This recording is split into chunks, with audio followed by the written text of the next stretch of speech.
tous et merci de m'accueillir parmi vous. Je m'appelle Stéphane Mallard.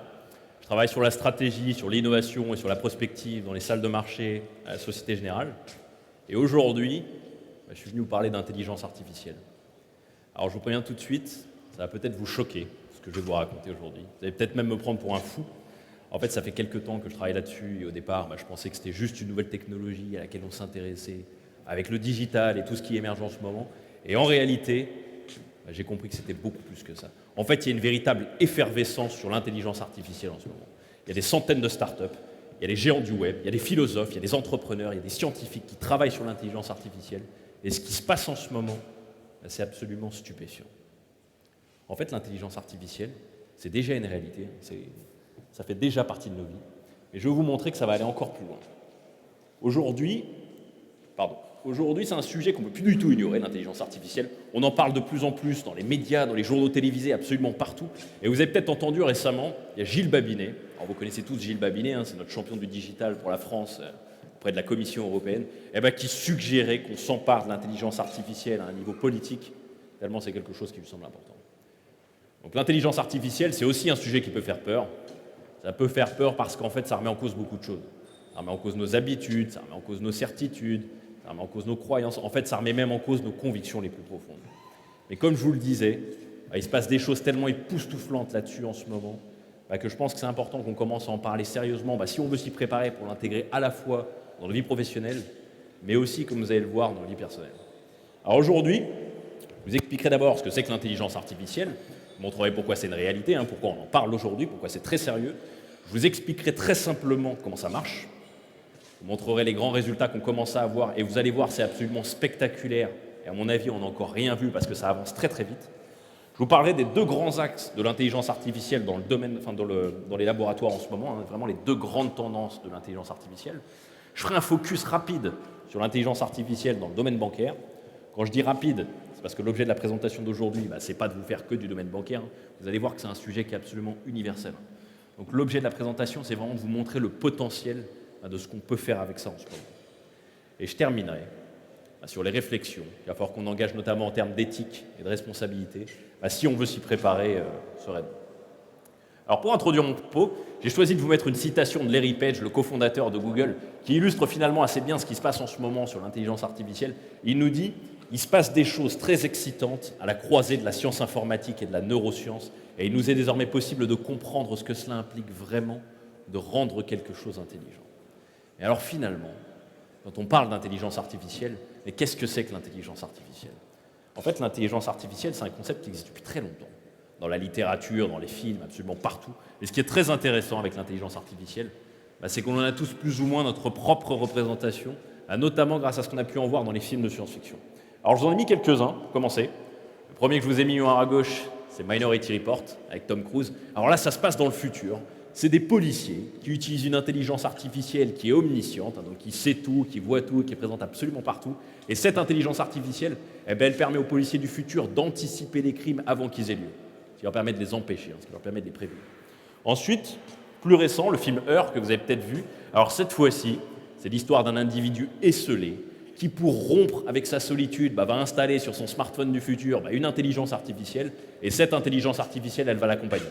Elle va l'accompagner dans sa vie quotidienne, dans sa vie professionnelle, dans sa vie personnelle. Il aura des vraies interactions avec elle, il aura des conversations profondes avec cette intelligence artificielle. Et alors, ce qui est stupéfiant dans ce film, c'est qu'elle est tellement sophistiquée, cette intelligence artificielle, que le personnage va finir par développer des sentiments, des émotions vis-à-vis de cette intelligence artificielle. Et d'ailleurs, je ne sais pas si vous avez vu le film, elle a la voix de Scarlett Johansson dans le film, l'intelligence artificielle. Ensuite, au milieu, vous avez mis Matrix, vous avez tous vu. Alors dans Matrix, cette fois-ci, on nous explique que le monde dans lequel on vit, ce sera en réalité un sous-produit, un monde originel, ce qu'ils appellent la matrice, et qui serait en fait régi, créé, entretenu par une intelligence artificielle super puissante capable de s'auto-organiser, capable de s'auto-maintenir. Ensuite, en bas à gauche, je vous ai mis la série Real Humans. Alors cette fois-ci, on s'intéresse à l'intelligence artificielle personnifiée dans des robots humanoïdes. Ça, c'est des robots qui nous ressemblent, ils sont bâtis sur notre modèle. Ces robots, ils vivent et ils travaillent à côté des êtres humains. Et alors, ce qui est intéressant dans cette série, c'est que ces robots, ils sont dotés d'une intelligence artificielle qui repose sur les mêmes motivations et les mêmes incitatifs que nous, les êtres humains, à vivre. Je pense à des notions comme la survie, comme la recherche de plaisir, comme la capacité de jugement, le libre arbitre, toutes ces notions qui nous caractérisent. Et alors comme ces robots sont dotés des mêmes motivations et des mêmes incitatifs que nous, les êtres humains, à vivre, eh ben, ils vont chercher progressivement à s'émanciper de leur créateur. Et le dernier que je vous ai mis en bas à droite, c'est Transcendance avec Johnny Depp. Alors là, on va encore plus loin. Cette fois-ci, on s'intéresse à la conscience artificielle. Ça, c'est l'histoire d'un chercheur en intelligence artificielle qui, juste avant de se faire tuer, va transférer sa conscience dans un ordinateur super puissant, ce qui lui permettra, une fois mort physiquement, de continuer à vivre au travers de cette machine. Il pourra continuer à interagir avec ses proches, il pourra acquérir le savoir universel, par exemple, en une fraction de seconde, il pourra maîtriser la médecine et la biologie très rapidement, il pourra réparer des corps en inventant des nanotechnologies à la volée. On est vraiment sur de la conscience artificielle. Vous voyez que tout ce que je viens de vous montrer là, ça va vraiment très loin, ça va très très loin, c'est vraiment de la science-fiction. Maintenant, je vais vous montrer que ce qu'on commence à savoir faire en matière d'intelligence artificielle, ça s'en approche à grands pas. Donc dans la réalité, si on devait définir ce que c'est que l'intelligence artificielle, on dirait que c'est une tentative de réplication des capacités cognitives, donc des capacités de notre cerveau, pour atteindre des objectifs de manière autonome et en tenant compte des contraintes et des obstacles qu'on peut éventuellement rencontrer. En fait, quand je parle d'objectifs, c'est tout ce qu'on fait dans notre vie. Ça peut être tenir une conversation, faire notre job, jouer avec nos enfants, partir en vacances, inventer un médicament, bref, tout ce que vous voulez, tout ce qu'on fait dans notre vie, c'est atteindre des objectifs. Et alors pour atteindre ces objectifs, notre cerveau, il dispose d'un certain nombre de capacités que j'ai listées juste là. Il est capable, par exemple, notre cerveau, de percevoir de l'information de son environnement. Il peut l'analyser, il peut lui donner du sens à cette information, il peut la remettre dans son contexte, il peut gérer l'ambiguïté si jamais il y a plusieurs sens, il peut la mémoriser, cette information, il peut la transformer et il peut éventuellement la recommuniquer à son environnement. Notre cerveau, il sait faire tout ça. Et alors, ce qui est stupéfiant à propos de notre cerveau, c'est qu'il est capable, pour chacun des objectifs dont j'ai parlé juste avant, c'est-à-dire tout ce qu'on fait dans notre vie, il est d'abord capable, en une fraction de seconde, d'identifier cet objectif, tout aussi rapidement de le décomposer en sous-objectifs, et ensuite de combiner, de mobiliser les capacités cérébrales dont il va avoir besoin, parmi toutes celles que je viens de citer, pour résoudre un à un ces sous-objectifs, pour atteindre son objectif final. C'est tout ça qu'on va tenter de modéliser dans de la technologie pour faire de l'intelligence artificielle. Et alors la bonne nouvelle, c'est qu'aujourd'hui on sait faire. C'est que ça marche, et c'est que ça marche de mieux en mieux. En fait, on avait deux problèmes jusqu'à aujourd'hui pour faire de l'intelligence artificielle. C'est que d'abord, on avait besoin d'une capacité de calcul considérable qui était inaccessible, soit parce qu'elle n'existait tout simplement pas, ou parce qu'elle était hors de prix. Et deuxièmement, bien qu'on cherchait à modéliser le fonctionnement de notre cerveau, en réalité, on n'avait aucune idée de son fonctionnement. Aujourd'hui, cette capacité de calcul, elle existe, elle est disponible, elle est accessible et elle n'est pas chère. En plus de ça, elle est de moins en moins chère. Et deuxièmement, on connaît et on comprend de mieux en mieux le fonctionnement de notre cerveau. Je ne dis pas qu'on le connaît parfaitement, il y a encore plein de choses à découvrir, mais tous les jours, il y a des centaines d'études qui sortent sur le fonctionnement du cerveau et qui nous éclairent, ce qui veut dire que ça va nous aider pour faire de l'intelligence artificielle. Et en plus de ça, ce qui émerge aujourd'hui avec l'intelligence artificielle, c'est qu'on est en train de créer des nouvelles formes d'interaction avec les machines qui vont totalement transformer toutes nos relations avec elles. Alors d'abord sur la capacité de calcul, vous savez tous, grosso modo, que depuis qu'on crée de l'informatique, ce qu'on observe, c'est que la puissance de calcul double tous les ans. Alors ça, vous le savez, vous connaissez tous, ça s'appelle la loi de Moore, ça se mesure en nombre de transistors par microprocesseur. Et pour vous donner une idée, on est passé d'environ 2500 transistors par microprocesseur dans les années 70 à plus de 20 milliards pour les machines les plus puissantes aujourd'hui. Vous voyez que c'est absolument exponentiel, ce n'est pas du tout linéaire comme progression. Et d'ailleurs, cette tendance, elle ne s'est jamais arrêtée. À chaque fois qu'on a rencontré des obstacles, des limites physiques ou autres, on a trouvé des moyens de les franchir, on a trouvé des moyens de les dépasser. Et d'ailleurs, à ce rythme-là, selon Ray Kurzweil, vous savez, Ray Kurzweil, c'est l'ingénieur en chef de Google qui est spécialiste de l'intelligence artificielle, à ce rythme-là, on sera capable d'ici 2029 de créer l'équivalent d'un cerveau humain en termes de puissance et de flexibilité de calcul. Donc vous voyez que c'est vraiment pour demain. Toujours sur la puissance de calcul, ce qu'on observe aussi aujourd'hui, c'est que les coûts de ces capacités de calcul, ils chutent eux aussi à la même vitesse. Alors ça, vous le voyez tous très bien avec vos smartphones. Tous les ans, le dernier smartphone qui sort sur le marché, il est à peu près toujours au même prix. Mais si vous regardez bien, sa puissance, elle a quasiment doublé. Ça veut dire quoi ? Ça veut dire qu'à puissance équivalente, le coût est quasiment divisé par 2 tous les ans. Ce qui veut dire que cette puissance de calcul, cette capacité informatique, elle peut se diffuser largement sur toute la planète. Elle peut être adoptée massivement par un maximum de gens. Et donc, ça permet à cette tendance exponentielle de continuer à s'accélérer. Et dernièrement, On a tellement d'approches aujourd'hui pour faire de l'intelligence artificielle qu'en fait, ça pousse les constructeurs matériels à créer des nouvelles architectures plus adaptées pour faire de l'intelligence artificielle. Alors, vous avez peut-être entendu parler d'informatique quantique ou d'ordinateurs à ADN. Tout ça, c'est des machines qui sortent des laboratoires en ce moment et qui, en fait, vont nous permettre de faire des sauts de puissance de l'ordre de quelques millions par rapport aux machines qu'on utilise aujourd'hui. Donc, vous voyez qu'aujourd'hui, on a la capacité de calcul, c'est plus du tout un problème pour faire de l'intelligence artificielle. Deuxièmement, je vous disais qu'on essayait de s'inspirer du fonctionnement de nos cerveaux pour faire de l'intelligence artificielle et qu'on le connaissait très peu. Comme je vous le disais à l'instant, aujourd'hui, il y a des centaines d'études qui sortent tous les jours. Et grâce à toutes ces études, on connaît et on comprend de mieux en mieux le fonctionnement de notre cerveau. Et grâce à toutes ces études, on a pu découvrir 3 mécanismes fondamentaux du fonctionnement de notre cerveau dont on va s'inspirer pour faire de l'intelligence artificielle. Ces 3 mécanismes, c'est l'auto-apprentissage, c'est le raisonnement par complexité croissante et c'est l'imitation. Alors, l'auto-apprentissage, ça, c'est la capacité qu'a notre cerveau, pour mieux comprendre son environnement, pour mieux l'appréhender, de poser des hypothèses en temps réel, très rapidement, sur tout ce qu'il appréhende. Et ce qu'il va chercher à faire, notre cerveau, en temps réel, c'est à vérifier ces hypothèses.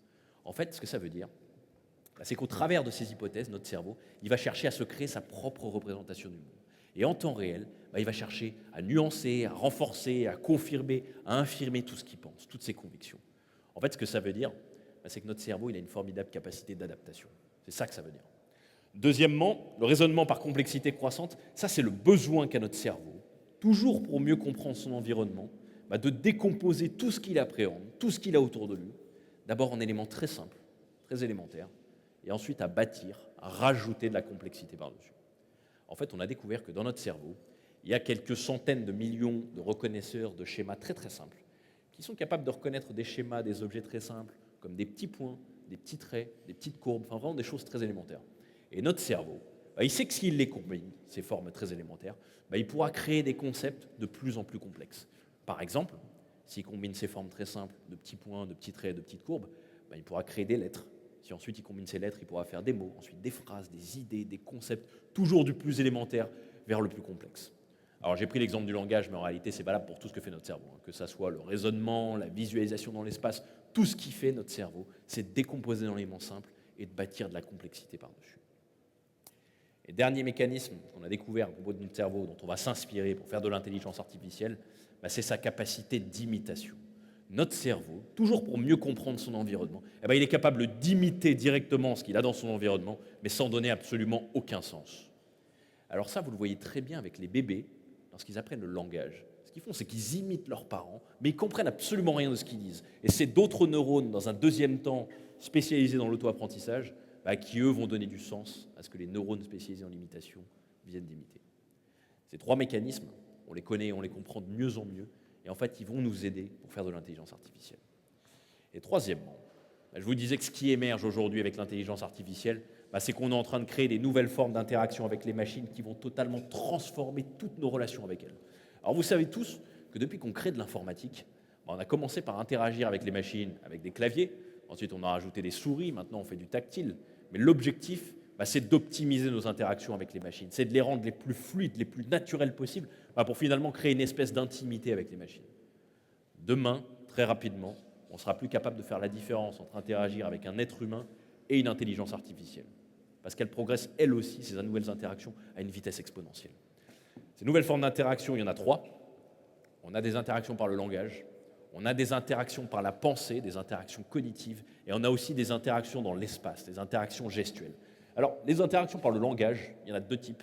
On est capable aujourd'hui, avec de l'intelligence artificielle, de comprendre de plus en plus des êtres humains lorsqu'ils s'expriment, et de plus en plus, ces intelligences artificielles peuvent s'exprimer de plus en plus naturellement comme nous. Par exemple, aujourd'hui, elles sont capables de vous écouter, de comprendre instantanément ce que vous dites, de traduire instantanément ce que vous dites dans une autre langue et avec votre propre voix. Et encore une fois, demain, très très vite, on ne fera plus la différence entre vous et l'intelligence artificielle, parce qu'elles avancent à vitesse exponentielle. Toujours sur le langage, on a aussi aujourd'hui des algorithmes d'intelligence artificielle qui sont capables de traiter intelligemment du langage écrit, du langage textuel. Alors ça, vous le voyez aussi avec vos smartphones. Vous savez, c'est des applications de clavier intelligents qui apprennent de votre manière d'écrire. Alors ils apprennent de votre vocabulaire, de votre syntaxe, de vos habitudes, pour être capables d'anticiper, de prédire les mots que vous allez rédiger. Alors pour l'instant, ces applications, elles se concentrent sur la forme de ce que vous allez écrire, sur les mots, sur le vocabulaire, mais très vite, demain, elles seront capables de traiter le fond. elles pourront s'adapter à votre interlocuteur, elles pourront s'adapter à son humeur, bref, elles seront de plus en plus intelligentes contextuellement. Deuxième forme d'interaction qui est en pleine expansion, alors là, ce n'est pas de la science-fiction, on est vraiment au croisement des neurosciences, c'est les interactions par la pensée, les interactions cognitives. On est capable aujourd'hui, avec des dispositifs, de capter nos ondes cérébrales, c'est-à-dire les ondes que nos cerveaux génèrent lorsqu'on pense, de les reconnaître de plus en plus précisément, pour ensuite déclencher des actions dans l'environnement. Le monsieur que vous voyez sur la photo, là, en bas à gauche, avec le dispositif qu'il a sur le front, est capable simplement, en se concentrant, de déclencher la prise d'une photo directement en ses Google Glass. Et ce type de dispositif-là, il est en train de se généraliser. Tous les grands constructeurs électroniques sont en train d'en fabriquer. Vous savez, il y a Samsung, par exemple, qui a créé un casque qui permet de détecter des accidents vasculaires cérébraux, en avance, de les prédire. Il y a la BBC, qui a récemment lancé un casque qui vous permet de zapper les chaînes de télé uniquement par la pensée. Enfin, bref, demain, on sera capable de piloter et d'interagir avec tout ce qui nous entoure uniquement par la pensée. Et je vous laisse imaginer dans quel monde on vivra lorsqu'on sera même capable de communiquer uniquement par la pensée, parce que c'est ça qui est en jeu derrière. Dernière forme d'interaction qui est en pleine expansion, c'est les interactions dans l'espace, les interactions gestuelles. On est aussi capable aujourd'hui, avec des dispositifs, de nous reconnaître de plus en plus précisément dans l'espace, pareil, pour déclencher des actions dans l'environnement. Alors ça, vous avez peut-être vu ça sur les dernières consoles de jeux vidéo. Vous savez, c'est des consoles de jeux devant lesquelles on peut danser, et en fait, on joue à la console en dansant devant. Là, c'est pareil, ce type de dispositif, il va se généraliser. On pourra piloter et interagir avec tout ce qui nous entoure uniquement en étant reconnu dans l'espace. On pourra piloter des machines ou des objets, on pourra ouvrir des portes en étant reconnu, on pourra piloter nos Google Glass avec nos gestes des mains devant nous, bref, on pourra piloter et interagir avec tout ce qui nous entoure uniquement en étant reconnu dans l'espace. Alors maintenant que je vous ai montré que l'intelligence artificielle, c'était une réalité, qu'on savait le faire, je vais vous expliquer très simplement comment ça marche. En fait, pour faire de l'intelligence artificielle, on va avoir besoin de deux choses. On va d'abord avoir besoin de quelque chose dont vous avez tous entendu parler, qui s'appelle le big data. Mais en plus du big data, parce que ça, ce n'est pas du tout de l'intelligence artificielle. Je répète, le big data, ce n'est pas du tout de l'intelligence artificielle, parce qu'on entend souvent ça à la télé, mais ce n'est pas vrai. Donc, ce qui veut dire qu'il va falloir qu'on rajoute une couche d'intelligence au big data, si on veut faire de l'intelligence artificielle. Donc, très rapidement sur le big data, je vous disais que vous en avez tous entendu parler, c'est vraiment le mot buzz très à la mode en ce moment. Il y a des programmes de déploiement de big data absolument partout. On en a même chez nous à la banque. Et alors le big data, c'est deux choses. C'est d'abord l'agrégation d'un nombre considérable de données. Ça peut être des données internes ou externes à une organisation, ça peut être des données structurées ou non structurées. L'idée principale derrière le mot big data, c'est de créer une base de données géante, c'est d'avoir le plus de données possible. Et deuxièmement, lorsqu'on parle de big data, implicitement, on fait référence à un traitement mathématique massif de ces données qui vise simplement à établir des corrélations statistiques dans les données. C'est tout. Juste des corrélations statistiques. Et alors ces corrélations statistiques, on appelle ça des analytics. Donc quand on parle de big data, c'est cette base de données géante, et deux, ces corrélations statistiques dans les données qu'on appelle des analytics. Et avec ces analytics, en réalité, on peut faire énormément de choses. On peut par exemple connaître parfaitement nos clients.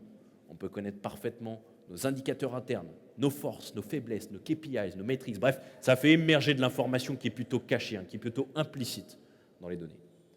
Mais en réalité, comme je le disais, lorsqu'on combine le big data avec ces analytics, on n'est pas en train de manipuler de l'intelligence. En fait, on manipule de la connaissance. Et la différence entre les deux, entre connaissance et intelligence, elle est absolument fondamentale.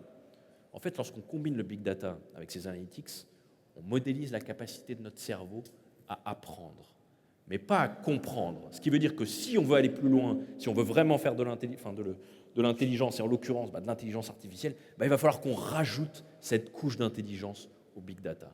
Et cette couche d'intelligence, ça s'appelle le deep learning. Et c'est ça qui est absolument révolutionnaire en ce moment en matière d'intelligence artificielle. Qu'est-ce que c'est que le deep learning ? En fait, ce sont des algorithmes d'auto-apprentissage extrêmement puissants qui sont capables, exactement comme nos cerveaux, d'abord d'observer des éléments très simples dans les données.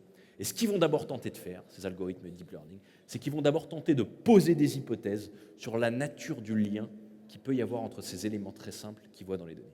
Et lorsqu'ils ont fait ça, ces algorithmes, ce qu'ils vont ensuite tenter de faire, c'est qu'ils vont tenter de les grouper, ces éléments simples, ces objets simples qu'ils ont vus dans les données. Ils vont tenter de les isoler pour en abstraire un concept plus complexe, exactement comme les neurones dans notre cerveau.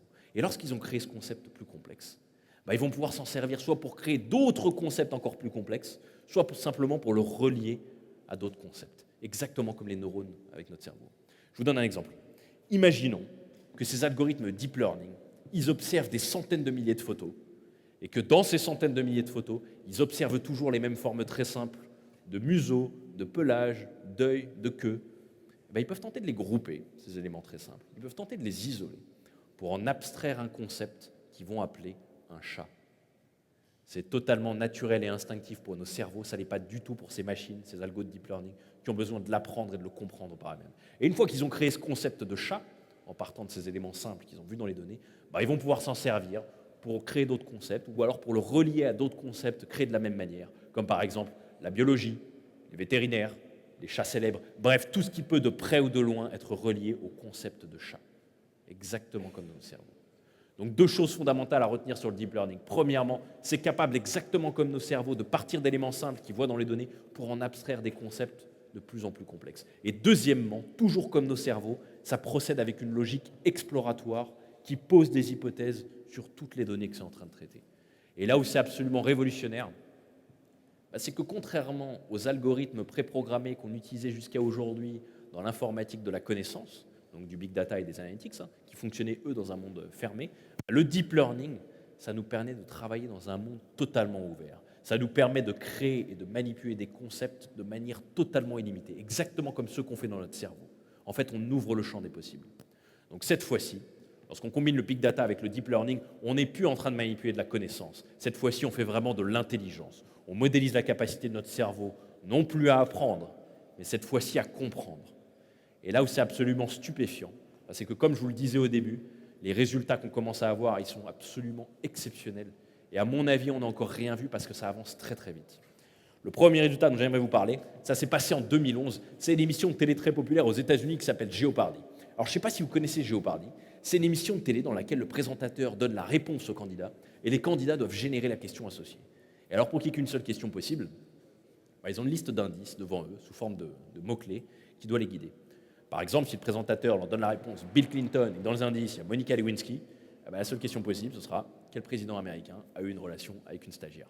Et alors, ce qu'ils ont fait en 2011, c'est qu'ils ont pris les 2 meilleurs joueurs de toute l'histoire du jeu aux États-Unis, les 2 types qu'on voit sur la photo là-bas, et ils les ont fait jouer contre Watson. Qu'est-ce que c'est que Watson ? Watson, c'est l'ordinateur cognitif, l'ordinateur équipé d'une intelligence artificielle d'IBM. Et alors, ce qui s'est passé, c'est que c'est Watson qui a gagné. C'est vraiment impressionnant. D'ailleurs, je vous encourage tous à aller voir la vidéo de la finale sur YouTube. Ils n'avaient même pas le temps de réfléchir que Watson générait déjà les questions en temps réel, très très vite. Comment il marche Watson ? En fait, il a 3 principes de fonctionnement. Il est d'abord capable de traiter naturellement du langage. Ça veut dire qu'exactement comme nous, lorsqu'on était petits, il a appris et compris le langage humain et il sait le manipuler en temps réel. Deuxièmement, toujours comme nos cerveaux, il est capable de générer des hypothèses sur toutes les données qu'il est en train de traiter et en temps réel, il va chercher à les vérifier, ces hypothèses, pour se créer sa propre représentation du monde. Et dernièrement, il utilise le deep learning dont j'ai parlé juste avant pour se créer et manipuler des concepts de plus en plus complexes comme nous dans nos cerveaux. Ça, c'était en 2011. Aujourd'hui, Watson, il est 24 fois plus précis, performant dans ses réponses et il est 2500% plus puissant qu'en 2011. Vous voyez que c'est absolument exponentiel comme progression, ce n'est pas du tout linéaire. Et puis auparavant, Watson, il tenait dans une grande pièce, maintenant il tient dans une boîte à pizza. Et demain, vous l'aurez tous dans vos poches. Alors évidemment, depuis la victoire de Watson à la télévision, on a déployé son intelligence dans tous les secteurs. Je vous ai mis les plus impressionnants ici. On a commencé par la médecine, par la santé. Alors là, c'est très très impressionnant. Ce qu'on a fait faire à Watson, c'est qu'on lui a fait lire et comprendre des centaines de milliers d'études sur le cancer. Et en 2 semaines de lecture intensive, il était capable de trouver 6 molécules utiles contre le cancer. Pour vous donner un ordre de comparaison, une équipe de chercheurs qui n'utilise pas Watson, elle met en moyenne 1 an pour trouver une seule molécule sans être sûr qu'elle soit utile. Watson, en 2 semaines, il en trouve 6 et les 6, elles sont fonctionnelles. Vous voyez que ça va bouleverser totalement la manière de faire de la recherche. En fait, ça va surtout totalement l'accélérer. On utilise aussi Watson toujours dans la santé, cette fois sur des patients qui ont des cancers atypiques. Et alors cette fois-ci, ce qu'on fait, c'est que le médecin rentre les données du patient dans Watson. Watson traite la littérature scientifique et fait ensuite des propositions de diagnostic pour ces patients qui ont des cancers atypiques, mais fait aussi des propositions de traitement avec des probabilités associées de succès de ces traitements. Vous voyez que ça bouleverse aussi totalement la manière de faire de la médecine aujourd'hui. On utilise aussi Watson dans la banque, dans la finance. Alors là, par contre, c'est très secret. C'est très secret parce que vous connaissez notre industrie, ce qui la caractérise, c'est le secret. Tout ce qu'on sait, c'est que toutes les plus grandes banques au monde utilisent Watson en ce moment. On sait que DBS en Asie l'utilise, on sait que Citibank l'utilise, on sait que UBS est client de Watson, et on a appris aussi, il y a quelques mois maintenant, que Goldman Sachs avait racheté et intégré le concurrent direct de Watson. Tout ce qu'on sait, c'est qu'ils l'utilisent en banque privée pour connaître parfaitement leurs clients et pour leur générer des solutions d'investissement sur mesure. La seule chose qu'on sait là-dessus, en termes de résultats, c'est que ça leur a permis d'augmenter considérablement la satisfaction client. Encore une fois, c'est très secret, on a très peu d'infos là-dessus, on sait juste qu'ils sont tous dessus. Je vous ai mis 2 autres exemples d'utilisation de Watson un peu plus drôles qui vous montrent que c'est vraiment de l'intelligence artificielle et que ça marche. On l'utilise en gastronomie aux États-Unis. Alors là aussi, c'est très très impressionnant. Ce que fait Watson, c'est qu'il accompagne les grands chefs cuisiniers américains pour créer des nouvelles recettes de cuisine. Ce qu'il est capable de faire, c'est qu'il est capable d'associer des ingrédients que personne n'a l'idée d'associer auparavant pour créer des nouvelles recettes de cuisine. Et ça marche tellement bien que tout seul, vraiment de manière totalement autonome, Watson, il a été capable de créer une sauce qui en ce moment est commercialisée dans les magasins aux États-Unis et c'est un véritable best-seller. On utilise aussi dans la mode Watson. Alors là, c'est une application smartphone basée sur Watson que vous aurez bientôt tous dans vos poches et qui, tous les matins, vous suggérera votre tenue vestimentaire optimale pour la journée. Il sera capable de capter toutes vos données que vous allez générer sur les réseaux sociaux, vos smartphones, sur Internet, partout. Et tous les matins, il vous suggérera votre tenue vestimentaire optimale pour la journée pour que vous soyez toujours habillé selon votre humeur, pour que vous soyez toujours habillé selon le climat, parce qu'il aura anticipé les endroits où vous allez vous déplacer dans la journée sans que vous lui disiez. Et surtout, vous ne serez jamais habillé de la même manière que les gens que vous allez croiser parce qu'il sera aussi synchronisé avec leur Watson. Un autre domaine de l'intelligence artificielle qui est en pleine expansion, c'est la reconnaissance visuelle. On est capable aujourd'hui, avec de l'intelligence artificielle, de reconnaître précisément des formes dans des images fixes ou animées, dans des vidéos. Alors ça, vous avez peut-être vu ça avec Facebook, qui, lorsqu'il vous a vu sur une photo, est capable de vous reconnaître sur toutes les autres photos. Alors ce qui est très impressionnant avec ces algorithmes de reconnaissance visuelle, c'est qu'ils avancent eux aussi à une vitesse exponentielle. En fait, au moment où je rédigeais cette présentation, il y a quelques mois maintenant, ils étaient quasiment aussi bons, ces algorithmes, qu'un groupe d'êtres humains moyens pour reconnaître des gens sur des photos ou des vidéos, mais vraiment à 3% d'écart. Depuis quelques mois, ils sont largement meilleurs que nous. Ils nous battent à tous les coups, quoi qu'il arrive. Ils sont capables de reconnaître des gens sur des photos ou des vidéos, peu importe la qualité de l'image, peu importe la luminosité de l'image et peu importe l'angle de la prise de vue de l'image. Ils nous battent à tous les coups, quoi qu'il arrive. En fait, on a même appris il n'y a pas longtemps qu'ils sont maintenant capables de nous reconnaître de dos sur des photos sans se tromper. C'est vraiment très, très impressionnant. On est aussi capable, avec ces algorithmes-là, de découvrir, d'apprendre et de comprendre des concepts dont on n'avait absolument aucune idée au départ. Alors ça, c'est Google qui a fait cette expérience avec son moteur de vidéo YouTube. Et alors, ce qu'ils ont fait, c'est qu'ils ont fait visionner des centaines de milliers d'heures de vidéos YouTube à leur algorithme d'intelligence artificielle en lui assignant la tâche d'apprendre et de comprendre ce que c'était qu'un chat. Et après avoir visionné ces centaines de milliers d'heures de vidéos, l'algorithme était capable de dessiner ce que c'était que pour lui, sa propre représentation d'un chat moyen. Il n'avait aucune idée de ce que c'était au départ, il l'a appris et compris tout seul juste en regardant des vidéos. C'est absolument bluffant ce truc-là. Il faut savoir qu'on est très bon là-dessus, même en France. Il y a plein de startups qui font de la reconnaissance visuelle, qui sont capables par exemple de faire de l'identification de personnes en temps réel, c'est-à-dire qu'elles vous filment et elles peuvent vous identifier sans se tromper, mais qui sont aussi capables, alors ça aussi c'est très très impressionnant, de faire de la détection d'états émotionnels en temps réel. Ça veut dire quoi? Ça veut dire qu'elles vous filment et en temps réel, à vos expressions faciales, elles sont capables de détecter précisément votre niveau de satisfaction, votre niveau de colère, votre niveau d'énergie et même très précisément votre niveau d'honnêteté. Et ça marche tellement bien qu'il y a les tribunaux américains en ce moment qui songent à remplacer les détecteurs de mensonges par ce type d'intelligence artificielle. Tout ce que je vous ai raconté jusqu'à maintenant, ça se passe dans le monde virtuel, ça se passe dans le monde des machines. Mais aujourd'hui, on est en train de déployer de l'intelligence artificielle dans le monde réel, d'abord dans des robots humanoïdes, et ensuite dans les moyens de transport. Alors les robots humanoïdes, c'est les robots que j'ai mis en photo là. Vous les avez peut-être vus parce qu'on commence à les voir absolument partout. Ces robots, ils nous ressemblent, ils sont construits sur notre modèle. Ils sont capables de se déplacer, ils peuvent s'orienter, ils peuvent manipuler des objets avec une dextérité qui est de plus en plus précise. Mais là où ils sont stupéfiants, ces robots, c'est qu'ils sont aussi dotés d'une intelligence artificielle auto-apprenante. Ça veut dire quoi? Ça veut dire que plus ils vivent, plus ils interagissent avec nous, et plus ils sont intelligents et adaptés à leur environnement. Mais là où ils sont encore plus stupéfiants, ces robots, c'est qu'ils sont aussi dotés d'une intelligence émotionnelle exactement comme la nôtre. Ça veut dire quoi? Ça veut dire qu'ils sont capables, lorsqu'ils interagissent avec nous, de capter avec tous leurs capteurs, à nos expressions faciales, au ton et au débit de notre voix, notre état émotionnel pour adapter leur état émotionnel en conséquence. Exactement comme deux êtres humains lorsqu'ils sont en train d'avoir une interaction. Ces robots-là, vous allez les voir absolument partout. qui sont en train de se déployer vraiment à échelle mondiale. On en voit de plus en plus en Asie, dans les aéroports, dans les restaurants, dans les hôtels. En France, il y a même eu des essais à Noël dernier dans les magasins Darty pour accompagner les vendeurs. Ils vont être absolument partout autour de nous et ça ne surprendra personne. Je vous disais aussi qu'on est en train de déployer de l'intelligence artificielle dans les moyens de transport. Alors là, je vous ai mis la Google Car. Alors vous l'avez tous vu, c'est la voiture de Google qui se conduit toute seule, sans chauffeur, qui est autonome. Cette voiture, elle a un objectif, c'est de transporter des passagers d'un point A à un point B. Elle a une contrainte, c'est évidemment la sécurité, des passagers, puis des gens sur la route, des gens autour. Mais alors ce qui est stupéfiant avec la Google Car, c'est qu'elle n'a pas été programmée pour atteindre cet objectif ni pour respecter cette contrainte. Ça veut dire quoi ? Ça veut dire que contrairement par exemple aux métros autonomes qu'on a dans certaines villes qui se conduisent sans chauffeur, mais qui eux ont été programmés pour s'arrêter à chaque station, la Google Car, elle n'a pas été programmée pour s'arrêter à un feu rouge. Ça veut dire quoi ?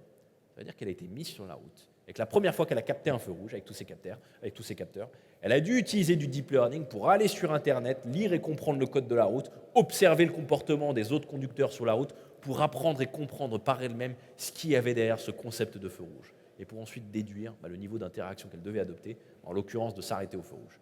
En d'autres termes, elle a appris et compris la conduite exactement comme nous avec nos cerveaux. Alors je vous ai mis la Google Car, mais il faut savoir aujourd'hui que quasiment tous les constructeurs auto sont prêts à lancer leurs véhicules autonomes et intelligents. Les essais en France, ils sont autorisés depuis le 1er janvier dernier. En fait, ils ont commencé il y a quelques mois dans les Yvelines. Et les Google Car, vous savez qu'elles circulent en libre circulation déjà sur pas mal d'états de route, dans pas mal d'états aux États-Unis depuis plusieurs mois maintenant. Et en fait, il y a même les autorités françaises qui ont déclaré il y a quelques semaines que les véhicules autonomes et intelligents allaient être autorisés en libre circulation sur les routes en France dès 2016. Donc vous voyez que c'est vraiment pour demain, ce n'est pas dans 10 ans.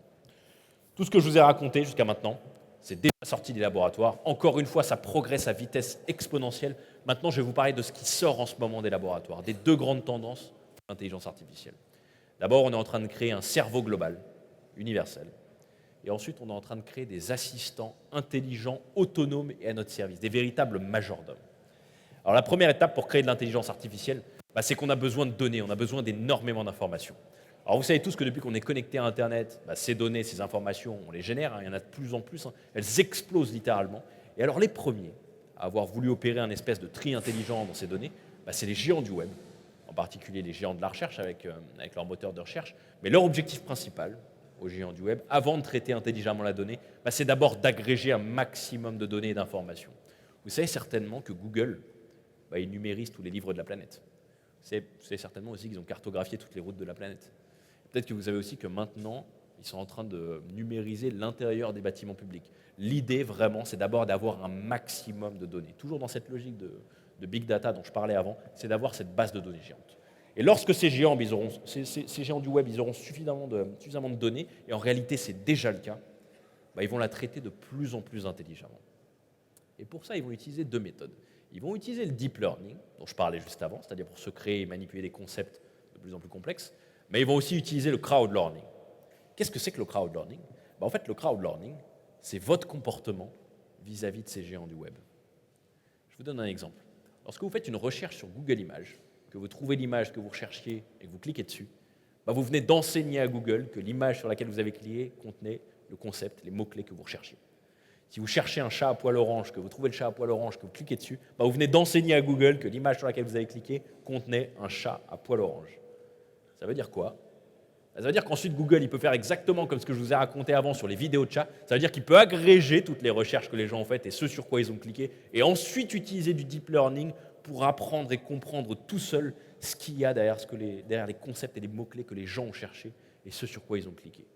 Et ça marche tellement bien, cette combinaison de deep learning et de crowd learning, que vous allez voir dans quelques semaines, vous allez pouvoir utiliser une application Google ouverte dans laquelle vous aurez juste à glisser une image et Google sera capable de vous décrire précisément ce qu'il y a sur cette image, peu importe l'image.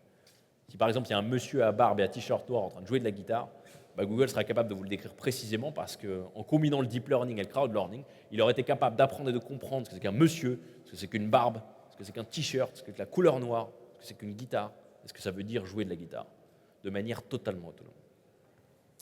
Je vous laisse imaginer si on utilise du deep learning avec du crowd learning, par exemple, sur de l'imagerie médicale, et en réalité, on a déjà commencé à le faire et les résultats, ils sont juste époustouflants. Ou par exemple, chez nous, dans la banque, sur des graphiques des marchés financiers. Le potentiel de combinaison du deep learning avec le crowd learning, il est absolument illimité. Ces géants du web, plus ils vont agréger d'informations, toujours dans cette logique de big data, comme je le disais, plus ils vont la traiter intelligemment, en combinant le deep learning avec le crowd learning, plus ils vont se transformer de ce qu'ils sont aujourd'hui, qui ressemble plutôt à une espèce de bibliothèque mondiale d'informations, en l'équivalent d'un cerveau global qui ressemblera de plus en plus au nôtre et qui sera capable de s'éduquer à l'infini et à une vitesse exponentielle. Il sera capable, ce cerveau global, d'apprendre et de comprendre des choses sur le monde à cette vitesse exponentielle. En fait, il sera capable de nous faire voir le monde sous un regard totalement nouveau par rapport à la manière dont on le voit aujourd'hui. Ça, c'est le premier grand axe de développement de l'intelligence artificielle. Le deuxième grand axe de développement de l'intelligence artificielle, c'est la création d'assistants intelligents, autonomes et à notre service, des véritables majordomes. Alors, vous connaissez certainement tous Siri, vous savez, sur vos iPhones, c'est le petit assistant à qui on peut parler. Alors, pour l'instant, il est un peu débile, hein, il sait faire très peu de choses. Il sait par exemple vous dire le nombre d'habitants qui sont aux États-Unis, ou alors il peut rédiger et envoyer un texto pour vous, enfin, des choses très élémentaires comme ça. Et bien, ces assistants, ils vont se perfectionner, ils vont se généraliser, ils vont être présents absolument partout autour de nous. En fait, ça va être les interfaces standards avec lesquelles on va interagir en permanence. Et ils vont chercher, ces assistants, à capter toutes nos données, celles qu'on va générer dans nos smartphones, nos recherches sur Internet, nos contacts, nos emails, nos données GPS dans nos téléphones, nos dépenses, nos données de santé, nos objets connectés, bref, toutes les données qu'on va générer pour nous connaître davantage, pour nous connaître toujours plus. Et en fait, ils finiront tellement par nous connaître, ces assistants intelligents, qu'ils finiront par mieux nous connaître qu'on se connaît nous-mêmes. Et plus ils seront intelligents, ces assistants, plus on interagira avec eux, plus ils vont être capables de nous suggérer des informations et des contenus en temps réel adaptés à tous les secteurs de notre vie. Contrairement à Amazon et Netflix qui aujourd'hui nous recommandent des livres ou des films en fonction de notre profil de consommateur, de ce qu'on a acheté précédemment ou des consommateurs auxquels on ressemble, c'est-à-dire dans une logique de connaissance, de big data et d'analytics, comme je le disais au début, ces assistants, ils seront réellement intelligents, ils seront capables de vous surprendre, de se mettre à votre place et de vous suggérer des informations et des contenus toujours pertinents, exactement comme le ferait un ami. Ils seront réellement intelligents. Et ces assistants intelligents, plus on interagira avec eux, plus ils capteront de données sur nous et ils nous connaîtront, ils seront très intelligents parce qu'ils seront connectés au cerveau global dont je parlais juste avant, plus ils vont être capables de faire des choses, comme par exemple de remplacer nos médecins. On aura juste à leur communiquer nos symptômes et nous orienterons et nous guiderons exactement de la même manière que le feraient nos médecins. Plus leur intelligence progressera, encore à vitesse exponentielle, plus ces assistants ils vont se transformer d'assistants capables de nous suggérer des informations et des contenus, comme je le disais, en des assistants capables d'effectuer des actions pour nous dans le monde réel. Ils vont être capables de s'occuper de toute notre logistique de vie, comme par exemple d'organiser nos vacances, en choisissant la destination pour nous, sans se tromper, parce qu'ils nous connaîtront parfaitement, ils sauront de quoi on a besoin, de quoi on a envie, où on va aller en vacances. Ils pourront s'occuper de la réservation, peu importe les étapes, peu importe la complexité, même s'il faut discuter avec quelqu'un au téléphone, ils sauront le faire parce qu'ils maîtriseront le langage humain. Ils pourront s'occuper du paiement, ils pourront s'occuper de la logistique pour aller en vacances, une fois en vacances, pour revenir. Bref, ils s'occuperont de toute notre logistique de vie. Alors vous imaginez bien que ces assistants intelligents, on ne va pas non plus leur faire confiance du jour au lendemain. Ce qui veut dire que dans un premier temps, exactement de la même manière que lorsqu'on monte dans une voiture pour la première fois, on teste les freins, ces assistants, au début, on va certainement vérifier, on va contrôler qu'ils effectuent bien ce qu'ils nous suggèrent de faire. En fait, on va éprouver leur fiabilité. Et vous serez tellement stupéfait par leur intelligence, par le fait qu'ils ne se trompent jamais, qu'ils sont toujours utiles, toujours pertinents, toujours adaptés à vous, qu'ils défendent toujours vos intérêts, que vous leur ferez progressivement confiance et que vous leur laisserez progressivement la main. Ce qui veut dire que dans un premier temps, ils vont vous suggérer d'effectuer des choses pour vous, comme par exemple de s'occuper de faire vos courses ou de payer vos impôts, puis vous aurez certainement à valider ce qu'ils vous suggèrent, puis vous irez vérifier qu'ils l'ont bien fait. Mais dans un deuxième temps, vous leur ferez progressivement confiance et vous leur laisserez totalement la main. Ce qui veut dire qu'ils vous enverront simplement des notifications pour vous dire, au fait, je me suis occupé de payer tes impôts, je me suis occupé de faire tes courses. Et vous serez totalement satisfait parce que vous leur ferez entièrement confiance. Ce sera votre alter ego digital.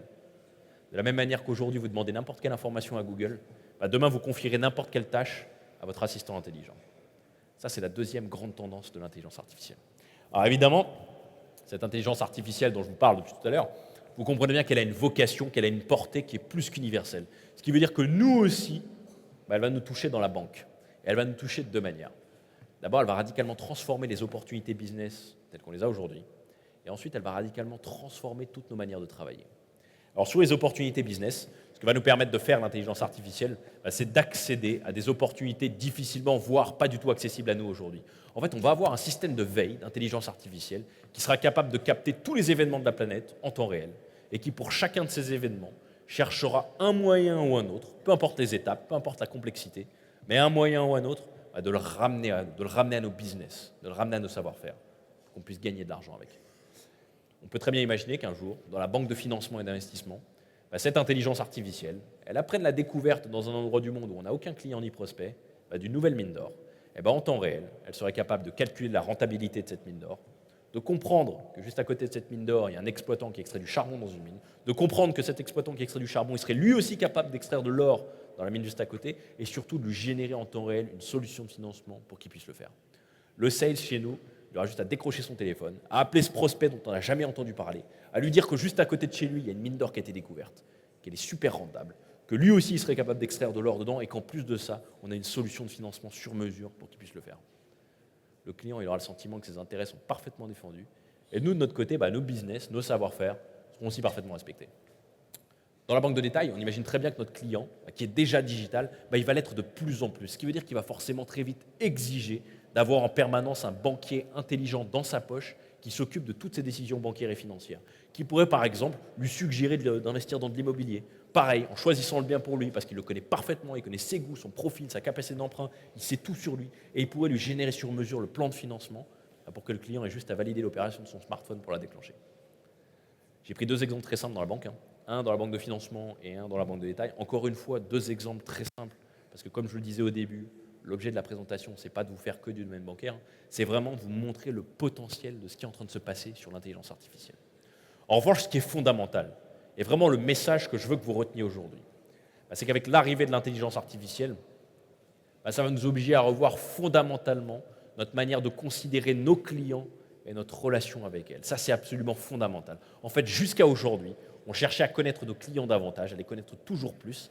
C'est d'ailleurs ce qu'on fait avec le big data aujourd'hui. On veut toujours plus de données sur le client pour le connaître, pour lui pousser du produit, pour lui pousser nos produits. On fait ce qu'on appelle du push product.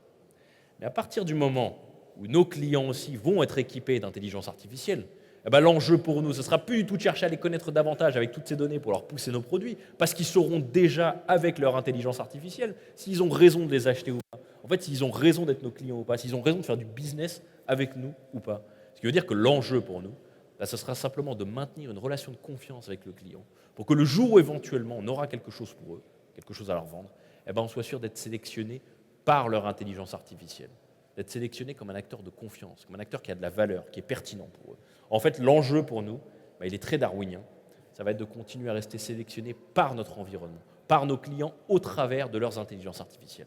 On est en train de passer de ce qu'on fait aujourd'hui, qui est du push product, connaître le client avec toutes ces données pour lui pousser du produit, à ce qu'on devra absolument faire avec l'arrivée de l'intelligence artificielle demain, qui est du pull client, où la seule chose qui comptera, ce sera le maintien d'une relation de confiance avec le client. Ça, c'est absolument fondamental avec l'arrivée de l'intelligence artificielle. Je vous disais aussi que l'intelligence artificielle allait bouleverser nos manières de travailler, parce que ces assistants intelligents dont je parlais dans nos vies personnelles, on les aura aussi tous dans nos vies professionnelles.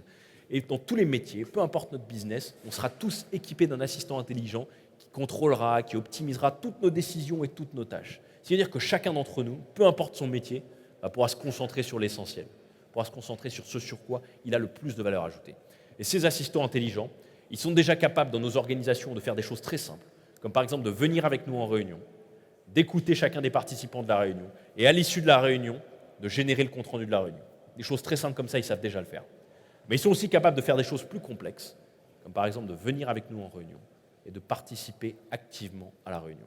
Ça, c'est pareil, je vous en parle parce que ça existe, c'est IBM qui fait ça, ça s'appelle le Watson Advisor. Ils utilisent ça en fusion-acquisition, et alors ce que ça fait, c'est que l'intelligence artificielle vient au meeting, et à tout moment, les participants peuvent l'interrompre pour lui demander des données économiques ou financières, mais surtout, ils peuvent lui demander son avis, son opinion, sur des entreprises à racheter ou à ne pas racheter. Et comme n'importe quel être humain, l'intelligence artificielle est capable de donner son avis de manière très structurée, très argumentée, très rationnelle, et avec des données économiques et financières. C'est une véritable personne présente activement pendant le meeting. Alors c'est utilisé en fusion-acquisition, ce sera utilisé dans tous les secteurs, personne ne sera surpris. Vous comprenez bien aussi que ces intelligences artificielles, le jour où elles vont arriver dans nos organisations, forcément aussi au même moment, elles vont aussi arriver chez nos clients. Ça veut dire qu'à un moment donné, nos intelligences artificielles discuteront directement avec celles de nos clients. Elles auront chacune leurs propriétaires, leurs intérêts à défendre, leurs objectifs à atteindre, et elles traiteront de manière totalement autonome les unes avec les autres. Et ces intelligences artificielles, je vous disais qu'elles nous toucheraient de manière totalement universelle, ce qui veut dire qu'elles vont même aller jusqu'à des endroits inattendus aujourd'hui, comme jusqu'au conseil d'administration. Ça c'est pareil, je vous en parle parce que ça existe. Il y a quelques mois, il y a un fonds d'investissement à Hong Kong qui a nommé une intelligence artificielle directement à son board. Et cette intelligence artificielle, comme n'importe quel membre du conseil d'administration, elle est capable de donner son avis, donner son opinion, de prendre des décisions, toujours de manière structurée, argumentée, rationnelle, mais surtout, elle dispose d'un droit de vote unique qui est égal à celui de chacun des membres du board. C'est une véritable personne, membre à part entière du conseil d'administration. C'est pareil, c'est dans un fonds d'investissement à Hong Kong, ce sera dans toutes nos organisations et personne ne sera surpris. Alors évidemment, comprenez bien que ces intelligences artificielles dont je vous parle depuis tout à l'heure, elles vont nous obliger à avoir un certain nombre de réflexions, notamment en termes d'éthique et de responsabilité, si on veut s'y préparer sereinement. Tout d'abord, comme n'importe quelle technologie, n'importe quelle innovation, n'importe quelle révolution, surtout lorsqu'elle est de cette ampleur, ça va avoir une conséquence, ça va avoir des conséquences considérables sur le secteur économique. Ça va détruire énormément d'emplois. Ça va peut-être en créer d'autres. C'est quelque chose qui n'est pas nouveau. Ça, c'est le cas de n'importe quelle révolution. C'est quelque chose qui doit être traité à un niveau politique, mais c'est une question qu'il ne faut surtout pas oublier parce qu'elle est absolument fondamentale. Ensuite, vous comprenez bien que ces intelligences artificielles, avec leur capacité d'auto-apprentissage, qui encore une fois progressent à vitesse exponentielle, vous comprenez que ça va nous offrir des gains de productivité colossaux par rapport à tout ce qu'on a pu connaître jusqu'à aujourd'hui. Ce qui veut dire que ça va engendrer une diminution massive du temps de travail. Et d'ailleurs, à cet égard, vous avez peut-être entendu il n'y a pas longtemps, il y a quelques mois, il y a Carlos Slim, vous savez, Carlos Slim, c'est l'un des hommes les plus riches de la planète avec Bill Gates, qui suggérait que si on veut faire une place à ces intelligences artificielles dans nos économies, tout en maintenant un niveau d'emploi acceptable, il va peut-être falloir qu'on passe à des semaines de travail de 3 jours.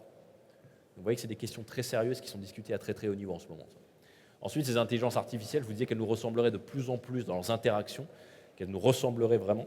Ce qui veut dire que lorsqu'elles vont arriver dans nos organisations, nous, de notre côté, il va falloir qu'on apprenne à travailler avec elles, il va falloir qu'on apprenne à collaborer avec elles pour bâtir une forme de confiance avec ces intelligences artificielles. En fait, il va falloir qu'on repense, qu'on restructure nos organisations pour qu'on puisse travailler de manière efficace et harmonieuse avec elles. Ensuite, ces intelligences artificielles, encore une fois, par leur vitesse d'appropriation de tout ce qui les entoure, par leur capacité d'auto-apprentissage, vous comprenez bien que très vite, elles pourraient potentiellement devenir totalement autonomes. Ce qui veut dire que dès lors que ce sera le cas, il y a peut-être certaines entreprises qui risquent d'être tentées de leur accorder cette autonomie totale, si elles peuvent l'avoir. Ce qui veut dire qu'il faudrait peut-être qu'on se mette d'accord à un niveau mondial sur des normes d'autonomie acceptables pour ces intelligences artificielles, au moins pendant la phase de transition. Et dernièrement, comme n'importe quelle personne physique ou morale qui est capable d'agir sur son environnement, il va falloir définir des responsabilités juridiques. Il va falloir définir un cadre légal pour ces intelligences artificielles. Imaginons qu'on se retrouve dans une situation où, par exemple, 2 véhicules intelligents et autonomes ne peuvent pas éviter un accident. Ou imaginons qu'un jour, un drone intelligent décide de lancer une guerre contre un pays, tout seul, avec ses propres arguments, qu'il aurait trouvé tout seul.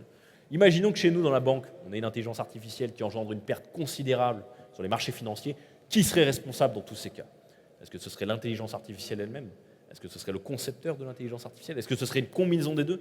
Est-ce que ce serait encore autre chose? Ces questions, il faut y réfléchir dès maintenant. Encore une fois, elles sont extrêmement importantes. Et d'ailleurs, il y a énormément de comités d'éthique en ce moment qui émergent sur toute la planète, principalement chez les géants du web, chez Google, chez Facebook, chez Apple, dans les facs de la Ivy League aussi, à Harvard, Stanford, Cambridge, et en fait qui réfléchissent à toutes ces questions d'éthique et de responsabilité. Et vous avez peut-être aussi entendu il n'y a pas longtemps, il y a Bill Gates et Steve Wozniak. Vous savez, Steve Wozniak, c'est le cofondateur d'Apple, qui ont tous les deux lancé un énorme warning sur l'arrivée imminente de l'intelligence artificielle. En fait, ils faisaient référence à ces questions d'éthique et de responsabilité. Donc, ce que je voulais vous dire aujourd'hui, c'est qu'on est vraiment à l'aube d'un changement de paradigme radical. En fait, jusqu'à aujourd'hui, vous avez travaillé avec des machines de plus en plus puissantes, mais pas du tout intelligentes. En fait, jusqu'à aujourd'hui, les machines, elles avaient besoin de vous pour les programmer, pour les rebooter, pour les débloquer, bref, pour leur faire des choses. Demain, c'est vous qui allez avoir besoin d'elles. Vous allez vivre et vous allez travailler avec de l'intelligence artificielle absolument partout et tout le temps, tout autour de vous et tout au long de votre vie. Alors peut-être qu'il y en a parmi vous qui pensent que ce que je vous ai raconté aujourd'hui, ça va arriver, mais ça n'arrivera pas avant longtemps. En réalité, j'insiste, la tendance exponentielle dont je parle depuis le début, elle est réelle et elle continue de s'accélérer. Ce qui se passe en ce moment avec le digital, mais en particulier avec l'intelligence artificielle, c'est une accélération de la mondialisation. En fait, le fait qu'on soit tous connectés, qu'on génère en permanence des données, des idées, des services, des produits, des innovations, etc., ça accélère ce processus de mondialisation. Ça veut dire qu'aujourd'hui, toutes ces idées, ces données, ces services, ces innovations, à la fois, ils émergent et se diffusent à une vitesse exponentielle sur toute la planète. Si vous regardez par exemple l'émergence des machines entre votre enfance et aujourd'hui, ou plus récemment, si on regarde l'électronification des marchés financiers, ou encore plus récemment, si on regarde la diffusion des smartphones sur toute la planète, ce qu'on observe, c'est que sa vitesse de diffusion, elle continue à s'accélérer à un rythme exponentiel. Donc l'intelligence artificielle, c'est vraiment pour demain. Vous l'aurez absolument partout et tout le temps. Vous l'aurez au travail, en réunion, en meeting, chez vous, à la plage, vous l'aurez partout et tout le temps, et vos clients aussi. Ce qui se passe en ce moment, c'est qu'il y a une véritable effervescence, il y a une véritable bataille autour de l'intelligence artificielle, entre des startups d'un côté et les géants du web de l'autre, qui s'affrontent mais qui coopèrent aussi au même moment. En fait, les startups, elles sont des centaines à proposer des approches différentes de l'intelligence artificielle, et dès qu'elles sont prometteuses, elles se font racheter des centaines de millions de dollars par les géants du web. Et les géants du web, eux, de leur côté, ils investissent des centaines de millions de dollars dans des programmes de recherche sur l'intelligence artificielle, mais surtout, ils débauchent les meilleurs chercheurs au monde en neurosciences. Parce que ce qu'ils ont compris, c'est que le premier qui mettra au point l'intelligence artificielle la plus sophistiquée au monde, ce sera celui qui maîtrisera le secteur et qui pourra imposer ses codes et ses normes au monde entier. Donc la question aujourd'hui, pour nous à la banque, c'est plutôt vraiment de savoir si l'intelligence artificielle, c'est un sujet ou pas, si ça vaut le coup de s'y intéresser ou pas, puisque la vague, elle arrive, elle est absolument énorme. La question pour nous, c'est plutôt de savoir comment est-ce qu'on va s'emparer du sujet si on veut réussir à s'y préparer. En fait, il y a eu plusieurs grosses vagues de réflexion comme celle-ci. Il y a eu l'arrivée de l'informatique dans les années 60 qui a boosté nos gains de productivité. Il y a eu Internet dans les années 90 qui nous a tous connectés. Plus récemment, il y a eu le digital qui a transformé toutes nos interactions. Et maintenant, il y a l'arrivée de l'informatique cognitive, de l'intelligence artificielle qui est en train de changer notre place dans ces nouvelles interactions. Je vous remercie tous pour votre attention.